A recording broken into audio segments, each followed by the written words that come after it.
You are a market leader operating in a highly competitive industry where efficiency and tangible results are paramount. You have a small and dedicated marketing team focused on executing regular marketing communications that must deliver immediate, measurable outcomes. You need a marketing partner that can seamlessly collaborate with your team, ensuring swift and frictionless execution, all while achieving quantifiable results in real time. My name is Tyler Chisholm, and as the co-founder and CEO of Clear Motive Marketing, we can help. With over 15 years of work with clients exactly like you from across North America, we have the team, the skills, and the processes to deliver the marketing that matters to you. Reach out to me on LinkedIn or check out clearmotive.ca to learn more. Hello and a warm Collisions YYC. Welcome to my guest this morning, my returning guest, the lovely Crystal Phillips. How are you, Crystal? So great. How are you doing? I am lovely. It has been forever, so I'm going to almost apologize to the audience in advance. We haven't caught up for feels like forever, so you might get a little bit of that going on. But I will guarantee it'll also be an interesting conversation. I'm pretty sure I'll be bold and say that. How have you been? Yeah, exactly. Everything before but is bullshit. So let's throw but out. Let's go with and it will be.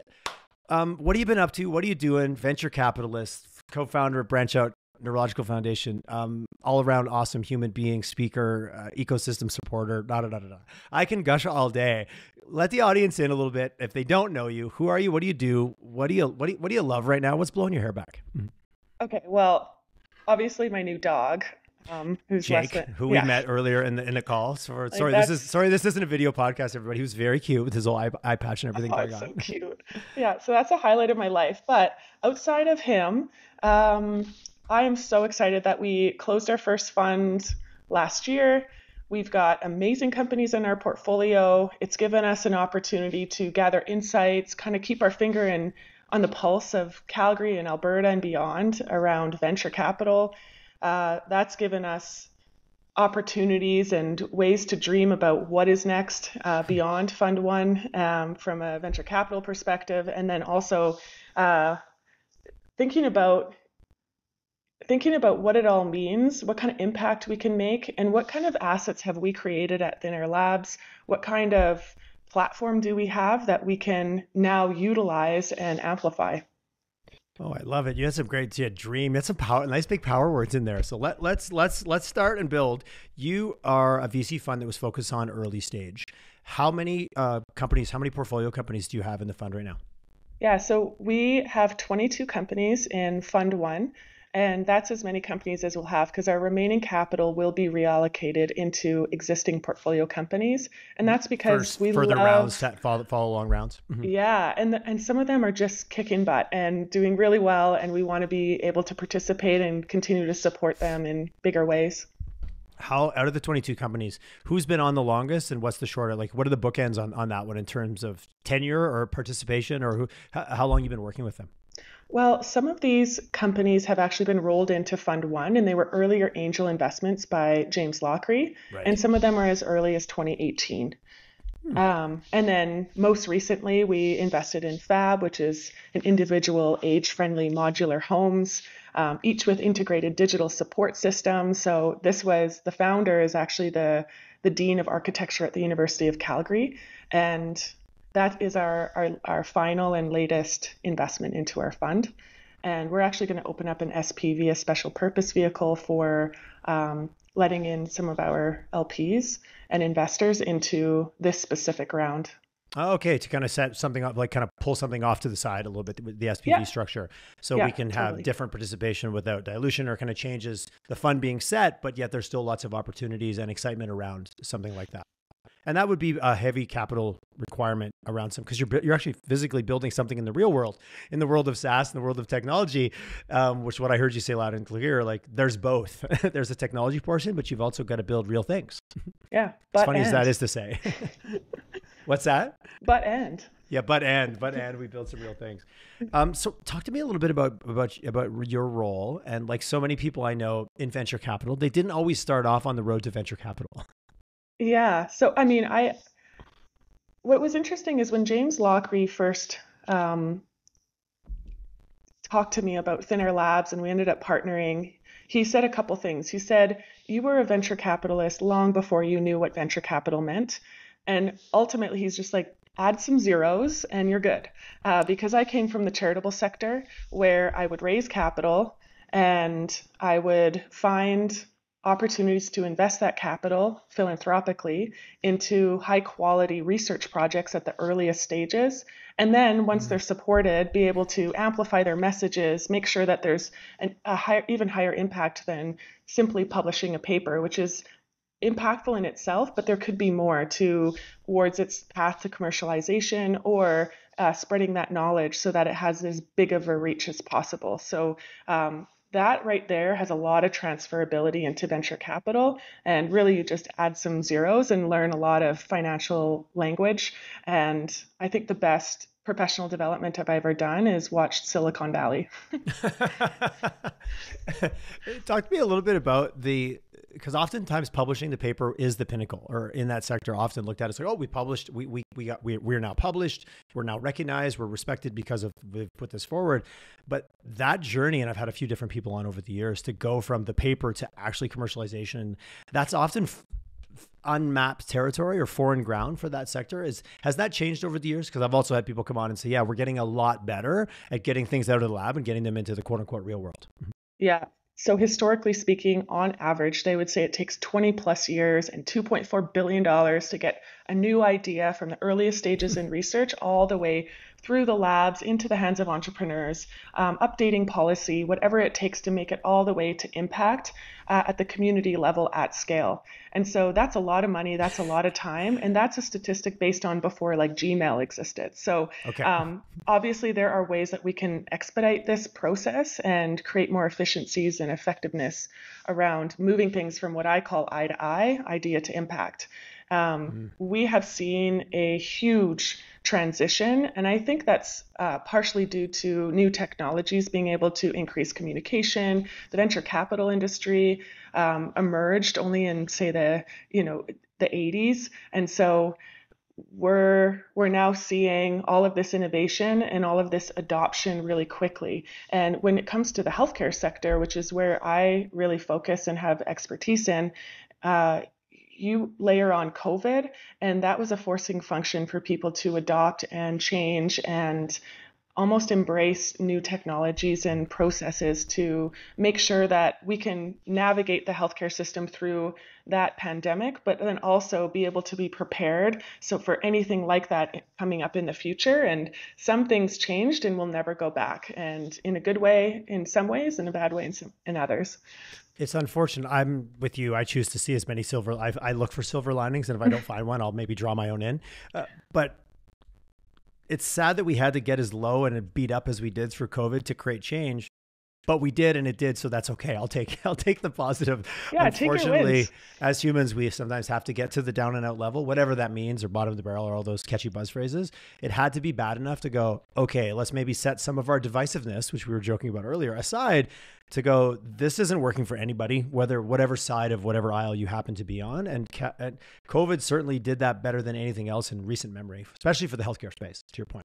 Oh yeah, it's shone a spotlight on the healthcare sector. So as a venture capitalist, I am so excited about that because there are new companies that are emerging, and pre-COVID, it was truly just the publish or perish mentality and climb the academic hierarchy. And now there's this new appreciation and desire and excitement around commercializing and building companies and being able to tap into the healthcare systems in various ways. Are you, well, clearly you're optimistic because you're an optimistic human being, but just even looking at Alberta and HS, is there an openness to change now that's sticking? Because, we do tend to revert back to the mean, right? Okay, COVID's gone. Yeah, we're going to do all these things. The system pulls itself back in and builds the walls again. Have you seen and are still optimistic about their willingness to go, yeah, no, it's still broken. Even though that large spotlight called COVID has gone away for certainly in all its capacity. Is there still that openness? Has your optimism waned at all? That's a weird question to ask a very optimistic person. No, it's only improved. How am I surprised that you didn't say yes? I mean, as a patient, I was diagnosed with multiple sclerosis at a young age. I have navigated the healthcare system for a long time. Yeah, I see gaps. It's what motivated me to start my charity. It's what motivates me today to look at gaps in the healthcare systems that we can fill through entrepreneurship.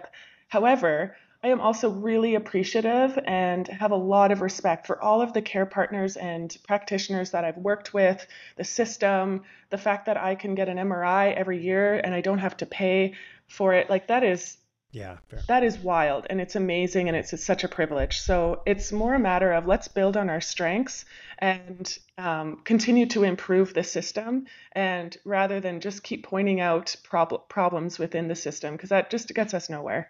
Spoken like a true optimist. I appreciate your answer with Well, with some gusto. No, and you're absolutely right. Pointing out yeah, the it's negative, that's exactly easy. what you look Yeah. for in entrepreneurs. Like our founders are ruthlessly optimistic, and in many cases they're criticized for their optimism, but in the big picture, those are the ones that stand out. Those are the ones that really make it and push through all of that negativity to get to what they believe in, and ultimately are able to push those boundaries and truly innovate. That ability to activate your reality distortion field, which I think Steve Jobs was famous for, does have you can criticize them all you want, but it's those people that do the abnormal things, which is what you want. In your 22 companies, how many of them are, I was looking back at our last episode, which we focused very much on health tech. How many out of the 22, what portion would fall into under kind of, which is very broad, that health tech category? Yeah, just about half of them are in health tech. Yeah. Nice. Which I could tell warms your heart just by the way you answered that question. Her and smile got bigger before she even answered, everybody.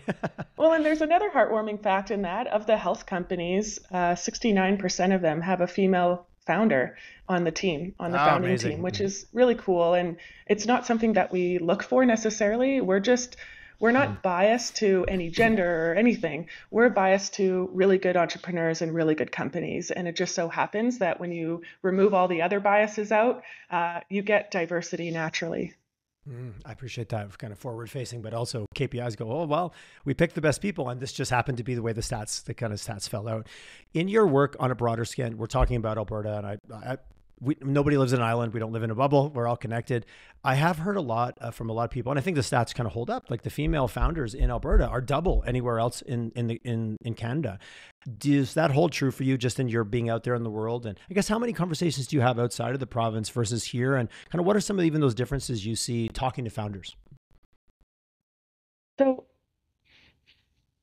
I get one of the cool things that I hear from when I have conversations outside of Alberta is actually more about just the mentality and the collaboration that we have in Alberta. So from either founders or other venture capitalists or government organizations, they'll have like one person who becomes the boots on the ground in Alberta because now they're catching wind that there's a lot of activity here and you need to be paying attention to Alberta. Very different from even 3 years ago. And so what I love, I swear I get this almost on the daily basis, and maybe you get it too, but people say, wow, everyone is so friendly and everyone will just take a meeting with you and they're willing to help and collaborate and connect you to other connections. And, like they know when and where to park their egos for this bigger idea of growing the ecosystem here in Alberta. So I'm super proud of that. It's all I know because I came from Range Road 232 in Alberta, and then I moved to the big city of Calgary. And so I think this is just the way it should be, and I love it. Apparently it's very unique to Calgary and special. I could not, as you know, biggest small town ever. I think if I say that I've said that on one episode, I've said that on 400 and some episodes. Curious, and this is a thread I've been camping out on a little bit and having some chats with people. We all talk about the fact that it is different. Why do you think? Is it our rural roots? Is it that country heritage where even if you didn't like your neighbor, when the chips were down, you still helped them? I grew up in a small town and everybody had all their issues, but if someone got into trouble or somebody needed help, everybody showed up, whether they were best friends or not, didn't matter. Women's right to vote in Alberta was ahead of other provinces in the country. Anything from a historical perspective that you think, or just, this is armchair philosophy here a little bit. Why is it that we have this thing that we have? Because if we know it, maybe we can make sure we, one, never lose it. Two, we can farm it even, not to lead the question, that we can farm it to be even better. Yeah, well, that is a good pun actually for Alberta. We are also the most philanthropic province in Canada, and from a early stage R&D perspective, we have billions of dollars for hundreds of years being poured into our universities for early stage R&D work. This so it's not like we're starting from scratch here in Alberta. We're starting from, again, hundreds of years We're of, just in another cycle, which for some of us might feel new yeah. and shiny, but it's a repetitive cycle, to your point. Mhm. Yeah, and I think just that mentality of giving back, being philanthropic, seeing the big picture of how the world works and how you want it to work, uh, being able to be collaborative, having um, creative conversations around what unlike minds, people with similar goals but come from different backgrounds, what unlike minds can accomplish when you have these really big goals, like building an entire energy system um, and industry in Alberta. I mean, we've had all of that history that I think is passed down generation by generation, and I'm starting to see, well, we have a lot of new capital, relatively speaking. And so we're seeing maybe just the second or third generation of wealth in Yeah. Alberta. And they want to make it meaningful. They want to be involved. They want to take those great values from their parents and be able to implement that in new ways that they're interested in, whether it's a different sector or in the same sector, but done in a different way to modernize how we're growing. Which feels new, but it's really the same cycle, just with new things going on. I had somebody I on, think so. Wilson Acton, who I think you know Wilson. Yeah. He's like, who's been more innovative than farmers? Like, you're fighting the weather, you're fighting commodity prices, you're dealing with the land, like harsh conditions. He goes, you talk about innovation. Finally, there's, the new world of technology catching up, but there's been innovation. There had to be an innovative mindset in that world all the time, or you just didn't survive.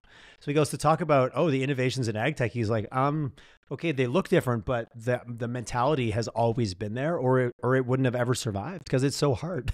It's so Well, difficult. totally. And speaking to, Wilson Acton, like he's an amazing guy. He's an amazing entrepreneur. I love founders from Saskatchewan. They're hardy. They're they, hardy. They're they're good entrepreneurial, and stock, absolutely. yeah, you're on a roll.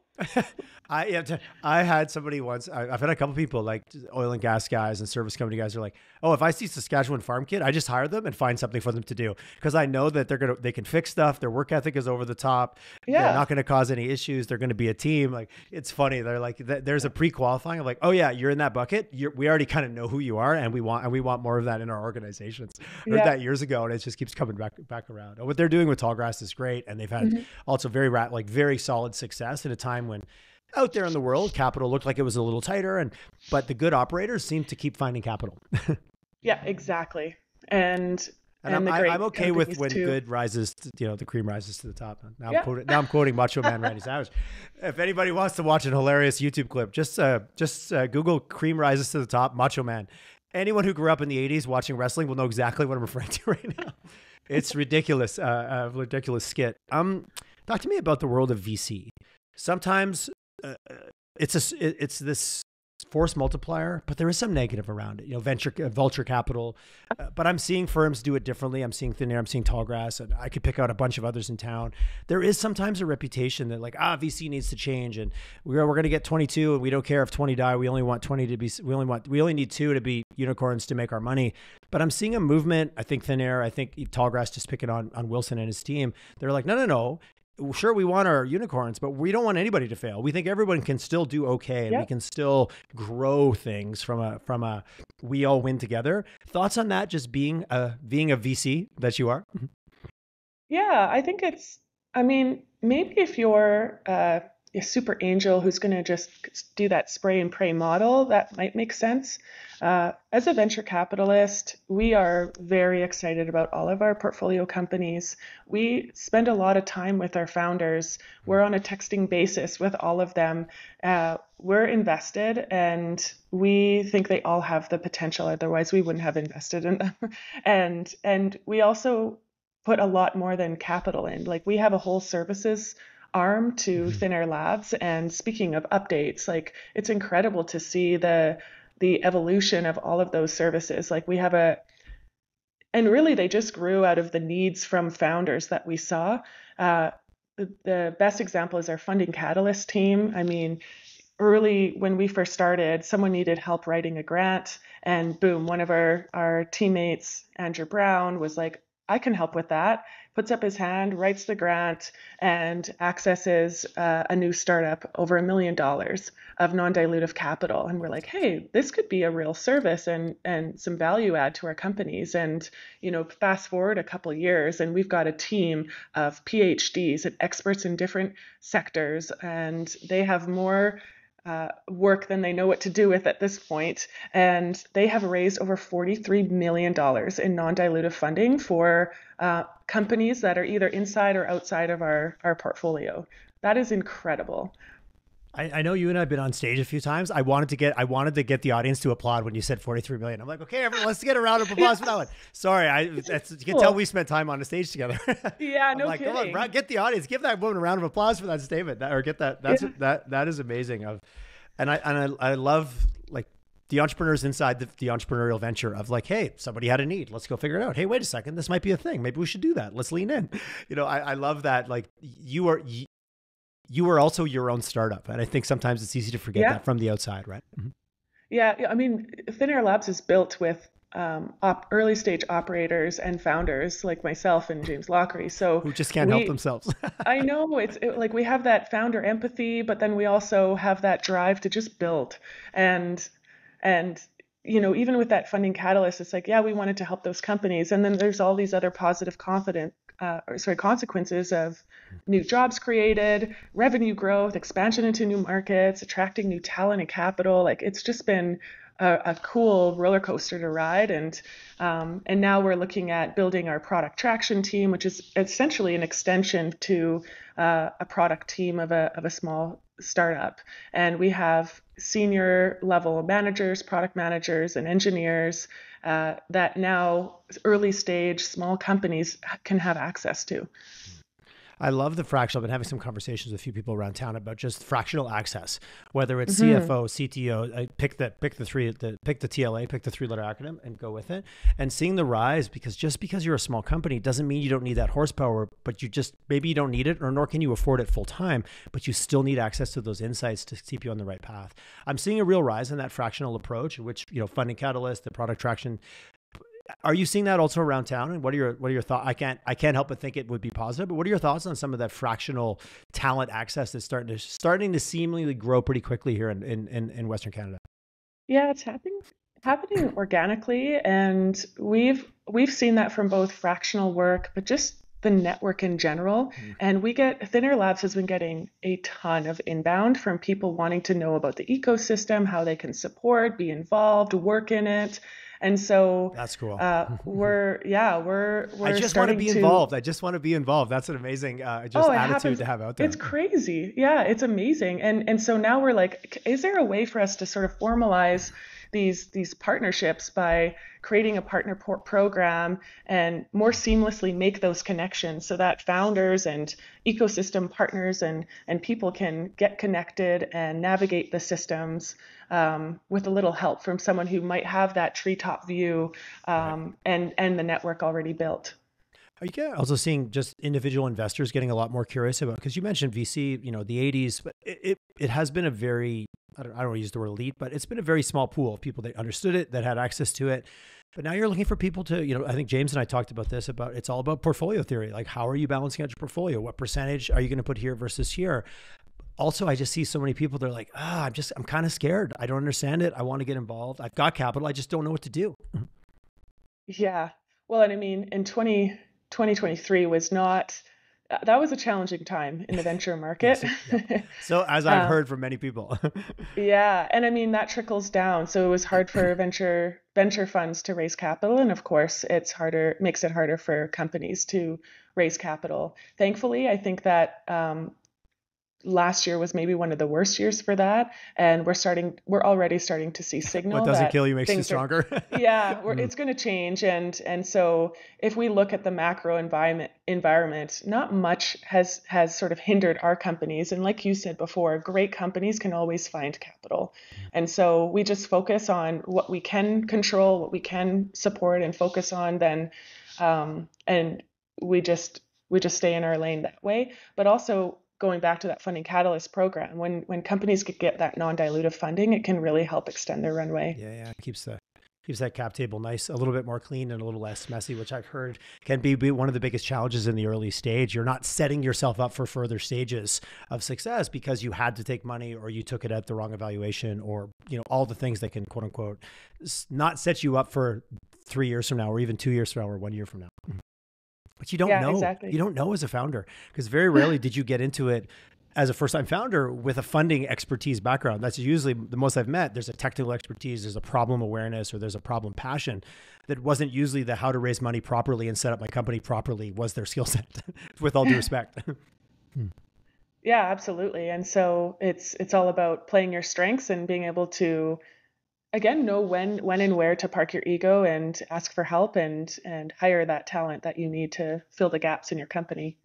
How much, and maybe this is an off the record question, how much, I'm going to call it psychological profiling. How critical is it for you to profile that founder to be exactly what you just said? They have to be willing to collaborate. They need to be able to take advice. They need to be able to take all those things, even though they might have an amazing idea.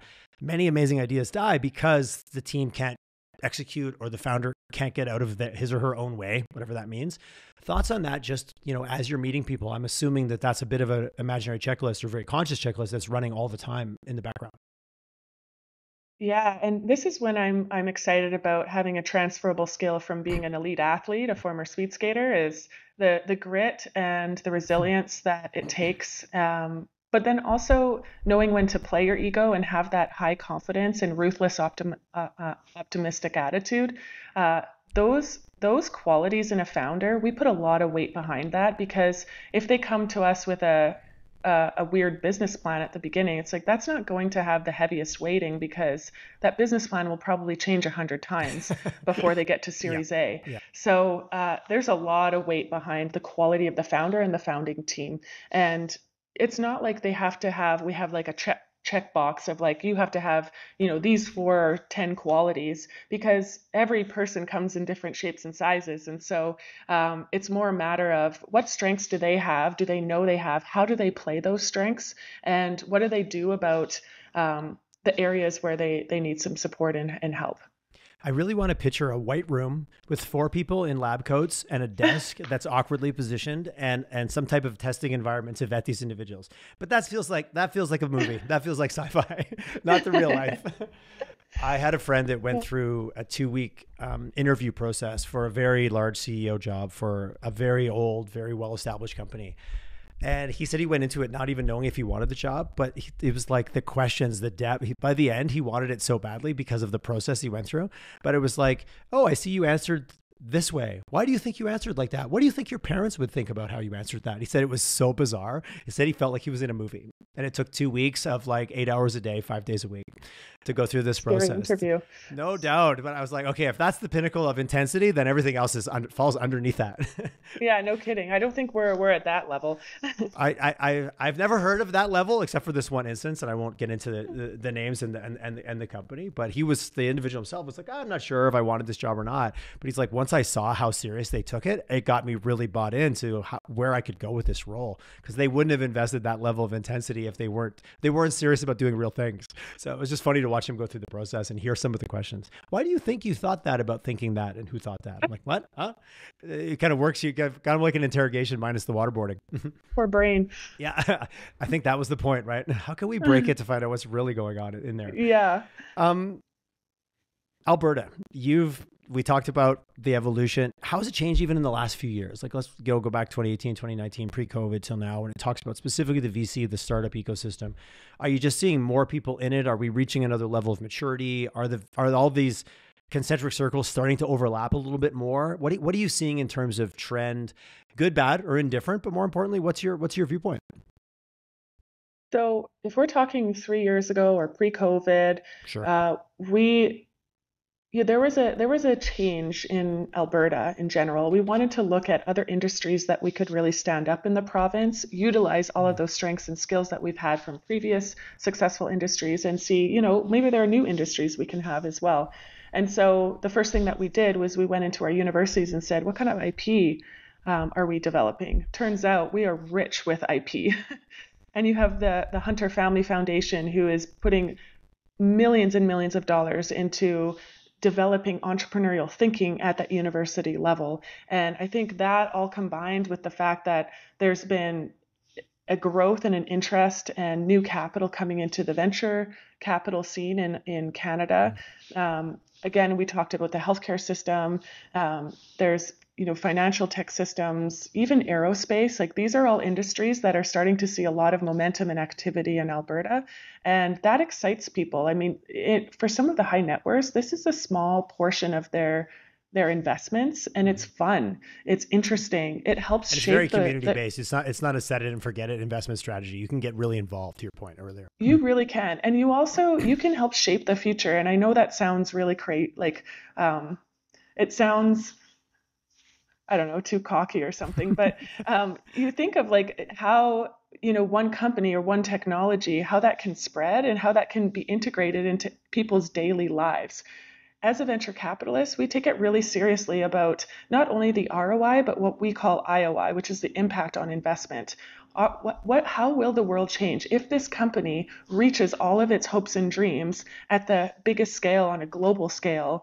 How does the world look like? And so we ask those types of questions, and we ask ourselves the Black Mirror questions of what if things don't go the way it looks like from a positive perspective, and what if it's taken advantage of in a negative perspective? Do we want to take that risk? And so we take it really seriously around what kind of impact are we going to make. And I believe that the future of venture capital, if there isn't an impact, a positive human impact, it's actually not going to produce the ROI that we used to see in companies that wouldn't care about the IOI. Very interesting. With that said, out of the 22, and you're free not to answer this question. Who's your favorite child right now? You don't have to answer. I realize it's a shitty question. I'll just use my recency bias excuse. Okay, that's fair. That is fair. I went cross-country skiing on Sunday with Julian and Megan, who are the co-founders of Nanotest. Okay. And they have a potential life-saving product on their hands right now. It's basically like a super polysporin gel using nanotechnology to, their first product is to close wounds, which can prevent loss of limbs or even death. And that product, because of its capabilities, can expand to so many different types of markets, including the veterinarian space. And the biggest, I think, challenge that they have is looking at all of the opportunities that they have and understanding, okay, where are we, what is our beachhead, what are we going to focus on, and in what order, without limiting our thinking of, being a global company that saves millions of lives. And so it checks both the ROI and the IOI box. And it's very cool. And it's very cool. There has to be because isn't that the super glue story was originally intended for the battlefield to close wounds? Is where is where crazy glue came from. Yeah, I believe. This is the new crazy glue. Yeah, well, and you say the word nanotechnology, instantly I'm like, tell me more. This sounds so interesting. I'm picturing what's happening there. I've had so many different conversations about even trying to understand. Okay, talk to me about how nanotechnology is used in lithium extraction versus now in wound healing. And I'm like, you mean finally a blister Band-Aid that actually stays on when you're doing athletic sports? And that would also be amazing. As an athlete, I'm sure you've experimented with many different, how do I deal with this blister? I found duct tape to actually be the most effective for a long hike or bike ride. Yeah, actually, they talk a lot about how they're talking with CrossFit athletes who often have blisters on their hands from all the heavy weight lifting, and CrossFit athletes are a whole other category. But anyways, yes. Yeah. There's intense and then there's CrossFit. Yeah, exactly. But talk about two different markets. People are about to lose their wind from a diabetic wound. Yeah. Yeah, exactly. So in your role as a VC partner, where does your involvement start and stop in helping them narrow down who is that when product market fit could be anywhere? What's the best beachhead to establish? As the day-to-day, where does your role start and stop in helping them determine that? Yeah, it's a really good question, and not every venture capital firm works the same way. But the founders are the heroes of our story. We trust our founders. We would never dictate what they should or shouldn't do. We trust that they know best. They're the ones who have the finger on the pulse. They're the boots on the ground. We make sure that we always open opportunities for being able to help them when they need it. And sometimes they need help in a really big way, and we have to, organize a big strategy session with their team, and we help facilitate. And sometimes it's, patting them on the back and getting them a coffee because you see that CEO founder who is just hitting that low point that's inevitable in the entrepreneurial journey. And they come over and you just see the energy drained. And sometimes you just have to be like, let me buy you a coffee. And you just have a conversation, not about their company, not about their product, or they get to just vent at you about some problems. And you sit on the treetops with them. That can do a whole 180 with their mentality, their attitude, and their energy. And then they're like, okay, I'm ready. I feel supported. I'm going to go back and be the hero and, be the strong leader that I am for my team. And sounds so a there's lot so like the much world of in coaching. between. Sounds a lot like a really good coach. Yeah. And I mean, we also just play our strengths where we make sure that we share and are available to our founders when they need it at the right time. So it's not super structured, because I think if it's structured, you might miss a window of where they need the most support. How important it is to have a location, because you guys have an office downtown on 11th, I believe. Having people like the bump in effect, the water cooler effect, how critical is that? Especially when you're bringing people in in the early stages where they're getting to know you, you're getting to know them, and just being able to bump into them. Because that conversation you talked about, it doesn't always get booked as an appointment in your calendar. It just happens. Yeah, well, and actually, Quickly, Makata, Phillip, and Arbor, they often, well, some of them are permanently have office space here in at the Thinner Lab space, right downtown Calgary. And then we also just welcome anybody, ecosystem partners, other investors, and founders of companies inside or outside of our portfolio company. We say, treat this door like a revolving door. Come here, hot desk, grab a coffee, and just be a part of this environment. Sometimes you just need to change your space for your own thinking and creativity. And so by welcoming that and creating an atmosphere to facilitate that, I think a lot of magic happens in what I call the space between, the stuff that isn't always so structured and steps that you're following. It's the oopsies, run-ins, and connections and thoughts that you have. It's almost like the fact that humans are fundamentally messy, and that's okay. Yeah, exactly. We've embraced that. Yes. Thoughts on gaps? Obviously, you work in this ecosystem. It can be everything from the role government plays, provincially or federally. What do you see as terms of, is there anything getting in our way? And this is not a question about negativity. It's a question about honesty. Is there anything, if we could wave the magic wand from a VC system, from is it capital? Is it to positively impact the startups? Where are we still dragging our heels, metaphorically speaking?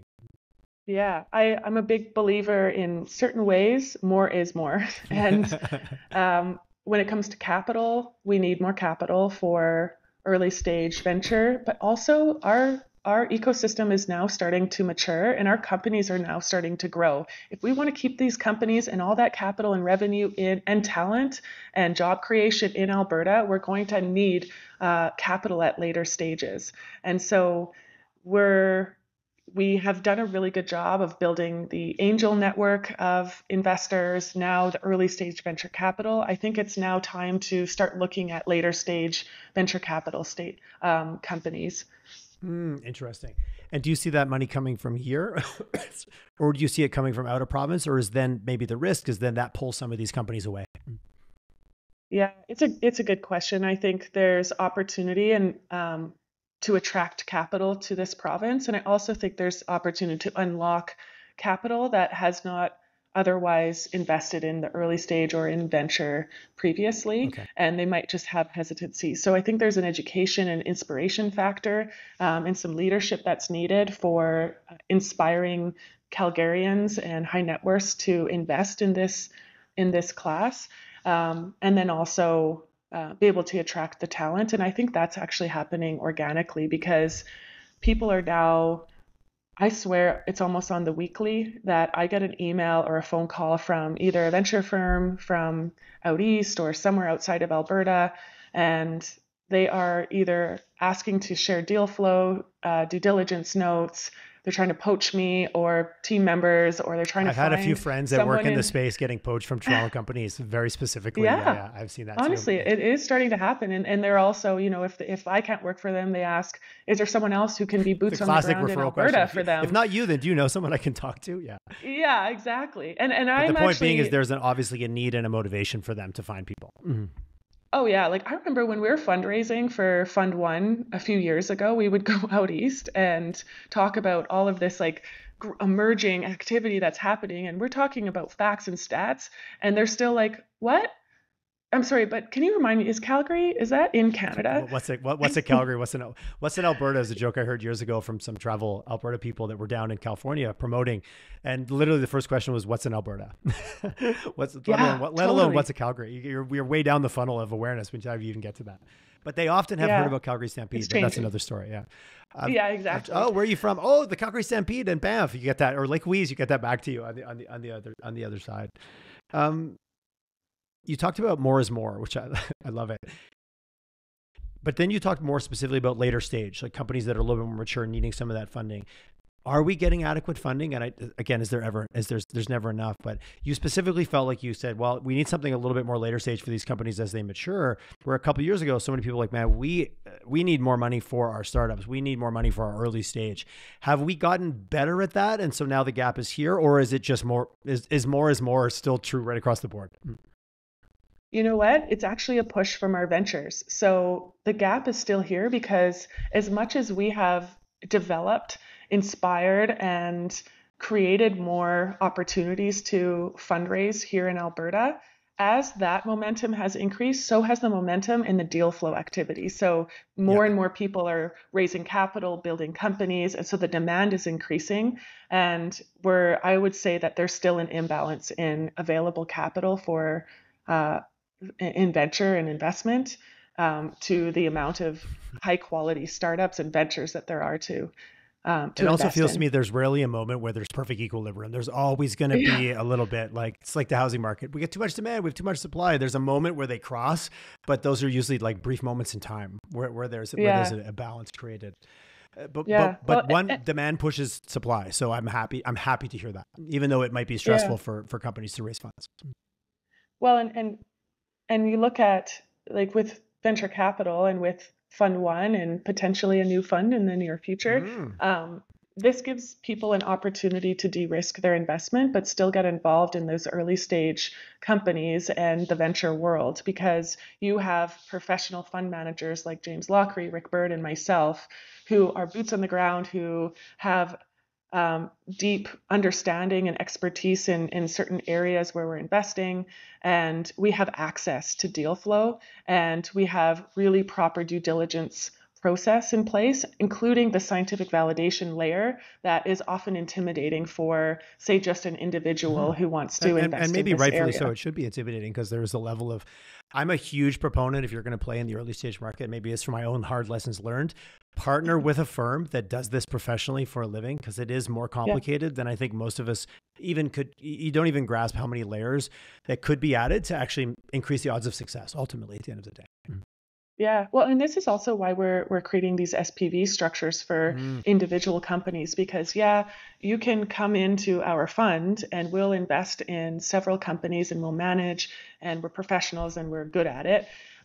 If there are particular companies that are, where the cream's rising to the top and they are worth keeping your eye on and are of particular interest or even a passion interest of an investor, then you can go individually into one of these companies. And now you have access and an understanding and even can watch the history and the growth of these companies so that, again, you can further de-risk and learn along the way. But those companies are still inside the club, if you will, or the group Yeah. that allows that to be. I really like that, and I see where that makes a lot of sense because obviously companies are going to move and grow at a different pace, and the need for capital is going to be different, is going to shift.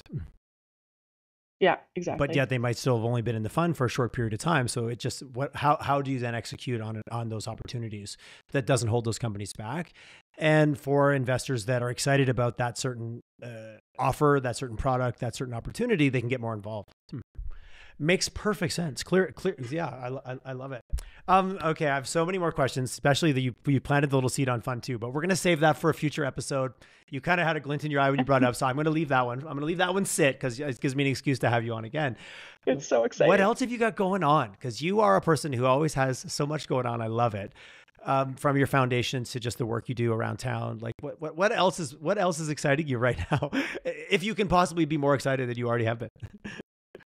Okay, well, on a personal level, I'm going on an incredible cycling trip in Mallorca, Spain in a month. Lovely. So that's perfect warm up for the Branch Out Bike Tour, which is our biggest fundraising event for the charity I started, the Branch Out Neurological Foundation.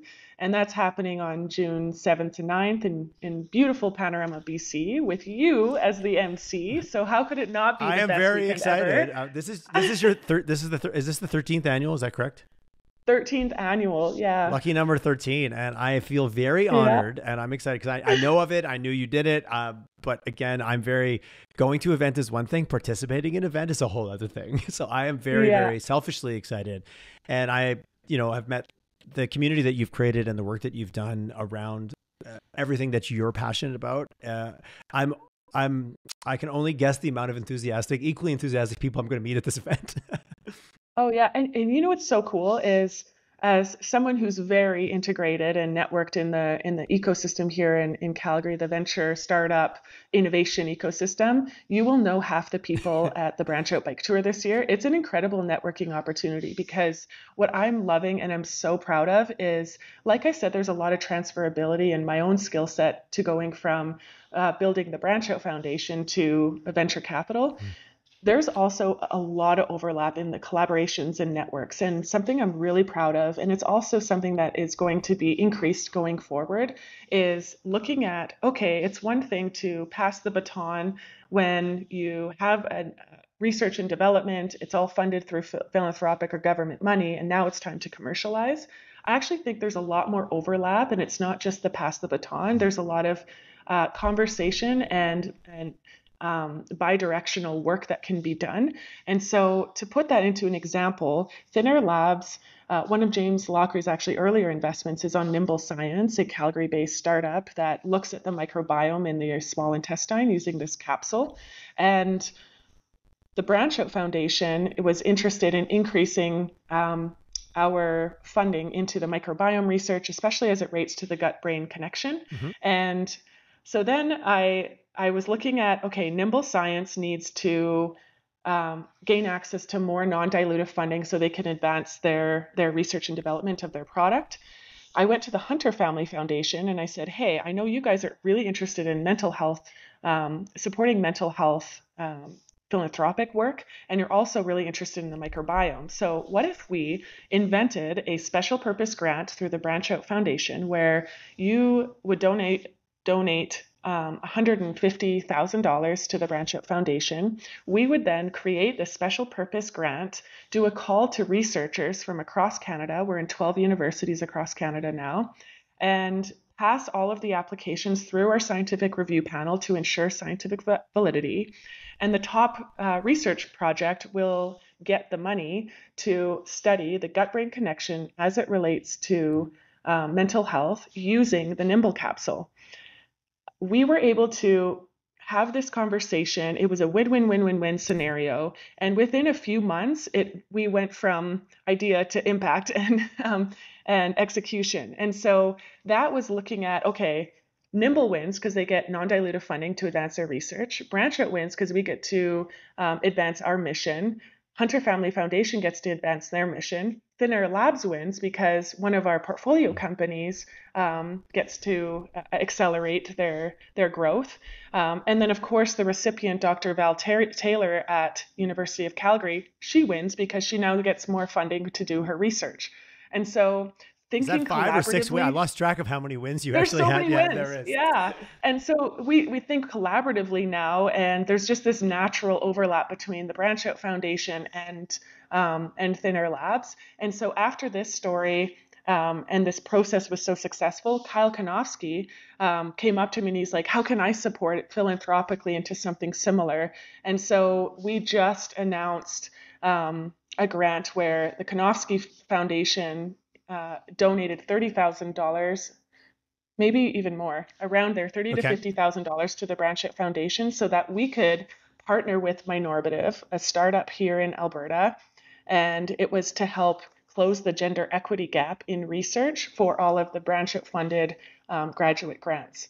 Oh, powerful. So that fed it right back into itself, literally. Yeah, exactly. So I'm looking for those win-win-win scenarios. And the Branch Out Foundation now has this incredible operations team with Aaliyah at the head as our managing director. Kim is our new marketing manager, who's absolutely incredible. And same with Dr. Mandy Wintick is this new research director based in Toronto. And Haley Vicarelli is also a prestigious researcher for many years. She used to study the endocannabinoid system and has won all sorts of awards. With that team and more, we are really, really in a good position to be able to take those opportunities and collaborate with both the venture commercialization world and the philanthropic academic world.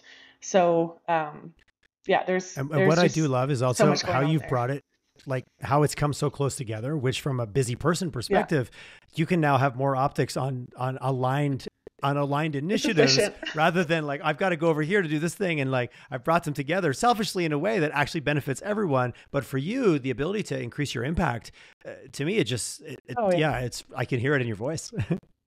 Yeah, I'm very excited. And honestly, I kind of describe it as the Branch Out Foundation is my baby. I birthed it in 2010 and grew it. And now it got through the awkward teenage years, which let's call that COVID. And now it's time to go to university and really develop on a bigger scale. And what's cool is that they still live in my basement and come home for Sunday dinners because they are parked and work out of the thinner lab space as well. And they're our charity of choice. So at no charge, they get this beautiful office and get to collaborate with innovators and entrepreneurs and startups from Calgary. Well, just surrounding yourself with that kind of energy, it does rub off, right? It is contagious in all the right ways. It's maybe a bad word considering how much we talked about COVID during this call, but yeah, Crystal, but you'll see all of that at the bike tour. I look forward to it. All the names I'm going to have to get my head wrapped around to help MC this event. And I'm looking forward to it. It's going to be such a good time. Crystal, thanks for all that you do. Thanks for coming on. I love your energy. We were overdue for a chat, and this delivered in spades. So if anybody wants to, obviously you're on LinkedIn. What's your preferred? Because there's a million ways. Do you have a preference in terms of I want to get a hold of Crystal strategy? Yeah, I think LinkedIn is great. Okay. I also am active on Instagram.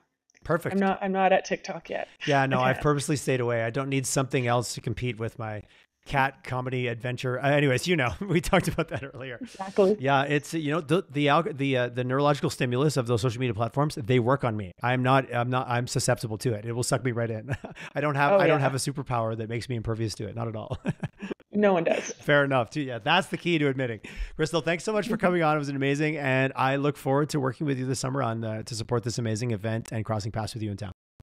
Oh, I can't wait. Thank you so much, Tyler, and thanks for everything you do too, because so many people know you, talk about you, and send me various podcasts that inspire them. Amazing. I love it. It's been such a fun adventure. I would do it if nobody listens, but thankfully it justifies the hobby because they do. Yay. Thanks, Crystal. That's awesome. Okay. Have a great one.